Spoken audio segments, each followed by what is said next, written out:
High মিনাসান কনিচিওয়া, আমি Ahsan Habib easy Japanese by Ahsan YouTube চ্যানেলের পক্ষ থেকে আমি আপনাদেরকে স্বাগত জানাচ্ছি।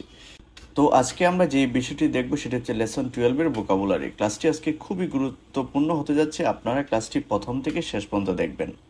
আচ্ছা, আর যারা আমার চ্যানেলে নতুন আপনাদের প্রতি অনুরোধ রইল চ্যানেলটিকে সাবস্ক্রাইব করবেন। আচ্ছা, তাহলে আমরা শুরু করি আজকের ক্লাসটি। কান্তান, হ্যাঁ, কান্তান না। এখন না আছে মানে কি, না থাকার মানে হলো সে হলো না অ্যাডজেটিভ, ঠিক আছে। আর আমরা জানি কি জাপানিজ ভাষায় অ্যাডজেটিভ দুই ধরনের, ই অ্যাডজেটিভ এবং না অ্যাডজেটিভ, ঠিক আছে। তাহলে যে কান্তান না, মানে কান্তান না মানে সহজ। চিকাই নিকটে বা কাছাকাছি, তৈ দূরে বা দূরবর্তী, ঠিক আছে। এই শব্দের বিপরীত শব্দ হলো এটা।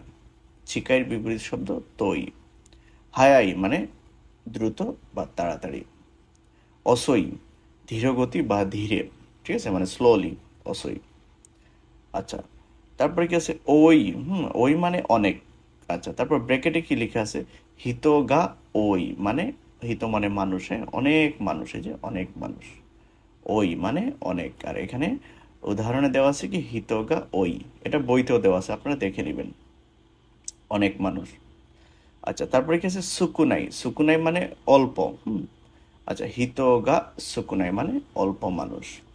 আচ্ছা, তাহলে আমরা এখানে কি শিখলাম, এই যে ওই এবং সুকুনাই, এই দেখেন ওই এবং সুকুনাই এই দুটি শব্দের পূর্বে কি হয়েছে, গা পার্টিকেল, ঠিক আছে। এটা একটু খেয়াল রাখবেন, জেলপিটি এবং নাট আমরা যখন পরীক্ষা দিব এগুলো কি আসতে পারে, এগুলো খুবই গুরুত্বপূর্ণ।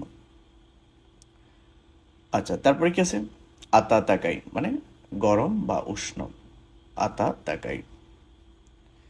সুজুশি মানে ঠান্ডা বা শীতল, মানে এগুলো ওয়েদারের ক্ষেত্রে, আতা তাকাই গরম উষ্ণ, আর সুজুশি ঠান্ডা বা শীতল। আচ্ছা, আমাইতে কি বলছে, আমাই, আমাই মানে মিষ্টি, আর খারাই ঝাল, ঠিক আছে, মানে এই শব্দের বিপরীত শব্দ এটা। এই লেসনের ভোকাবুলারিগুলো খুবই গুরুত্বপূর্ণ, আপনারা মন দিয়ে এগুলো একটু পড়বেন, ঠিক আছে। আমাই মানে মিষ্টি, খারাই মানে ঝাল। আচ্ছা, তারপরে কি আছে অময়, অময় মানে ভারী, মানে ওজন যেটার বেশি, হ্যাঁ, অময়। আচ্ছা, কারুই মানে হালকা, যেটা মানে কম ওজন, ঠিক আছে, কারুই। তাহলে অময় ভারী, কারুই হালকা। আচ্ছা, তারপরে কি আছে ই, যে ই তারপর ব্র্যাকেটে কোহিগা, ঠিক আছে, এটা বইতেও দেওয়া আছে, আপনারা দেখে নেবেন। ই শব্দের অর্থ হলো ভালো। আচ্ছা, তারপরে কি কোহিগা ই মানে, মানে কফি পছন্দ করে, ঠিক আছে, মানে কফি সে অনেকগুলো ড্রিঙ্কসের মধ্যে সে কফিটাকে প্রিফার করে বা পছন্দ করে, এটা এখানে বোঝাচ্ছে। কিসেৎসু মানে ঋতু। আচ্ছা, তাহলে ঋতুগুলো কি কি আমরা এখানে দেখব। হারু মানে বসন্ত, নাৎসু গ্রীষ্ম, আকি শরৎ, ফুয়ু শীত, তেঙ্কি আবহাওয়া, আমে বৃষ্টি, ইউকি তুষার, কুমরি মেঘ বা মেঘলা, ঠিক আছে, কুমরি। আচ্ছা, হোতেরু, হোতেরু মানে হোটেল, যেটা আর কি থাকার হোটেল, যেটা হোতেরু। কুকো এয়ারপোর্ট বা বিমানবন্দর, ঠিক আছে, কুকো এয়ারপোর্ট বা বিমানবন্দর। আচ্ছা, তারপরে কি আছে উমি, উমি মানে সাগর, ঠিক আছে, উমির অর্থ হলো সাগর। সেকাই পৃথিবী, পাতি পার্টি, যেটা পার্টি করা, যেটা পাতিও সীমাস পার্টি করা। ও মাতসুরি উৎসব, ও এই যে ওটাকে এখানে কি রেসপেক্ট করার জন্য এখানে বসানো হয়েছে, মূল শব্দ কিন্তু মাতসুরি। ও মাতসুরি মানে উৎসব, ফেস্টিভ্যাল। সুকিয়াকি, সুকিয়াকি মানে সুকিয়াকি, তাহলে এটা কি, এটা হলো এটা গরুর মাংস দিয়ে সবজির একটা ঝোল, মানে এটা খাবারের নাম, জাপানের এটা জনপ্রিয় একটা খাবার সুকিয়াকি। তারপরে কি আছে সাশিমি, সাশিমি মানে কাঁচা মাছের স্লাইস, এটাও একটা খাবার, সাশিমি। আচ্ছা, ও সুশি, সুশি হলো মূল শব্দ, তার পূর্বে ও এখানে রেসপেক্ট করা হয়েছে, সম্মান করা হয়েছে। ও সুশি, ও সুশি মানে সুশি মানে সামুদ্রিক মাছ, মানে সমুদ্রের মাছ, এবং রাইস বল, রাইস বলের ভিতরে কি ওই যে মাছটাকে দিয়ে এটা একটা মানে সুশি, খুবই একটা সুস্বাদু একটা খাবার, জাপানিজরা তৈরি করে থাকে, এটা খুবই জনপ্রিয়, এটা বাংলাদেশেও পাওয়া যায়, ঠিক আছে, ও সুশি। টেম্পুরা, টেম্পুরা মানে টেম্পুরা, এটা হলো চিংড়ি মাছ তেলে ভেজে একটা খাবার তৈরি করে আর কি, হ্যাঁ, চিংড়ি মাছ দিয়ে সাধারণত, তারপরে কাঁচা সবজিও থাকে অনেক কিছু। বুতানিকুম শূকরের মাংস। তরিনিকুম মানে মুরগির মাংস, মানে যে কোনো পাখি জাতীয় জিনিসের মাংসকে তোরিনিকু বলে জাপানিজরা। আর এই নিকু শব্দের অর্থ হলো মাংস, ঠিক আছে। গিওনিকু গরুর মাংস, ঠিক আছে। গিওনিকু গরুর মাংস। রেমন মানে লেবু, রেমন মানে লেমন আর কি, লেবু।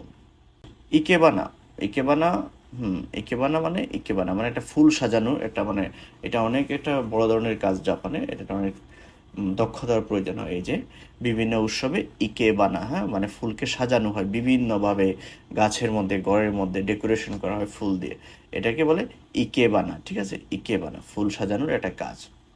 আচ্ছা, তারপরে কি মমিজি, মমিজি মানে কি মেপল, হ্যাঁ, মানে শরৎকালে গাছের লাল পাতা, এগুলো মানে মেপল গাছের যে লাল পাতা ওইগুলো হলো কি মমিজি, ওইগুলোকে বলে। এগুলা জাপানে যখন শরৎকালে যখন গাছের পাতাগুলো লাল হয়ে যায় খুবই সুন্দর দেখায় এগুলো, হ্যাঁ।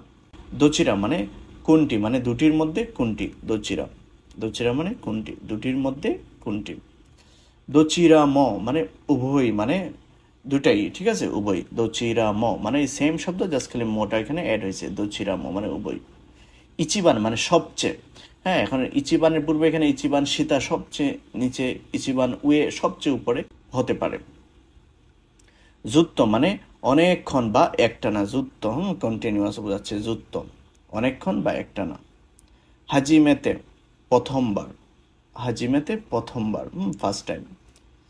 আচ্ছা, কাইওয়া থেকে বলছে, কাইওয়া কথোপকথনে তাদাইমা, তাদাইমা মানে কি আমি ফিরে এলাম, বাড়িতে ফিরে জাপানিজরা বলে, মানে ধরেন আপনি কোথাও কোনো কাজের জন্য বা ঘোরার জন্য আপনি কিছুদিন বাড়ির বাইরে ছিলেন, হ্যাঁ, তারপর কিছুদিন পরে বাড়িতে ফিরে আসছেন, তখন আপনি পরিবারের সবার উদ্দেশ্যে বলবেন তাদাইমা, মানে আপনি ফিরে এসেছেন, হ্যাঁ। আচ্ছা, তারপরে কি ওকাইরি নাসাই, মানে আপনি যখন তাদাইমা বলবেন তখন বাড়ির যে সদস্যরা বাড়িতে আছেন তারা আপনাকে ওকাইরি নাসাই মানে বাড়িতে স্বাগতম কি করবে তারা, ওকাইরি নাসাই বলে। আচ্ছা, তারপরে কি হচ্ছে ওয়াও, সুগুই হিতো দেসনে, মানে ওয়াও মানে ওয়াও, ওয়াও অনেক লোক তো, মানে এটা ভিড় দেখে এই কথাটা সাধারণত কি জাপানিজরা বলে থাকে, সুগুই হিতো দেসনে মানে অনেক মানুষ, হ্যাঁ, অনেক লোক তো। সুকারে মাস্তা, সুকারে মাস্তা মানে ক্লান্ত হওয়া, মানে টায়ার্ড হয়ে যাওয়া। আচ্ছা, তারপরে কি আছে গিয়ন মাৎসুরি, গিয়ন মাৎসুরি মানে জাপানের বিখ্যাত উৎসব, ঠিক আছে। এখন বিখ্যাত উৎসব বলতে কি, মানে এটা কিয়োটোতে হয় সাধারণত, জাপানের একটা শহর কিয়োটো, ওইটার মধ্যে এই গিয়ন মাৎসুরিটা হয়, ঠিক আছে। এটা হলো কিরকম বিষয়টা, এটা হলো কাঠের রথ চালানো হয় ওই উৎসবে, আপনারা একটু ইউটিউবে দেখে নেবেন বিষয়টা, হ্যাঁ। হংকং মানে হংকং। Singapore, Singapore. এবিসি সুতোয়া মানে এটা কাল্পনিক সুপার শপ, এবিসি সুতোয়া, এটা আমরা যখন টেক্সট বুক পড়বো এই দুইটা আমাদের কাজে লাগবে, হ্যাঁ। এবিসি সুতোয়া মানে কাল্পনিক সুপার শপ। তারপরে কি জাপান, হ্যাঁ, এটাও একটা কাল্পনিক সুপার শপ। এগুলো আমরা যখন ওই যে টেক্সট বুক পড়বো, প্র্যাকটিস বুক যেটা, ওই শব্দগুলো আমাদের জানতে হবে, তাহলে আমরা সুন্দরভাবে বুঝতে পারবো অর্থের মিনিংগুলো। তাহলে আমরা ওই শব্দের অর্থগুলো আমাদের জানতে হবে, তাহলে আমরা কি বাক্যের অর্থগুলো বুঝতে সহজ হবে। তো এই ছিল আজকের লেসন 12-এর ভোকাবুলারি। আশা করি আজকের এই ক্লাসটি আপনাদের ভালো লেগেছে। যদি ভালো লেগে থাকে তাহলে লাইক, শেয়ার, কমেন্ট করবেন, আর যারা জাপানি ভাষা শিখছে তাদের সাথে আজকের এই ক্লাসটি শেয়ার করবেন। তো এই বলে আজকের ক্লাসটি এখানে শেষ করছি। আল্লাহ হাফেজ, সকলেই ভালো থাকবেন।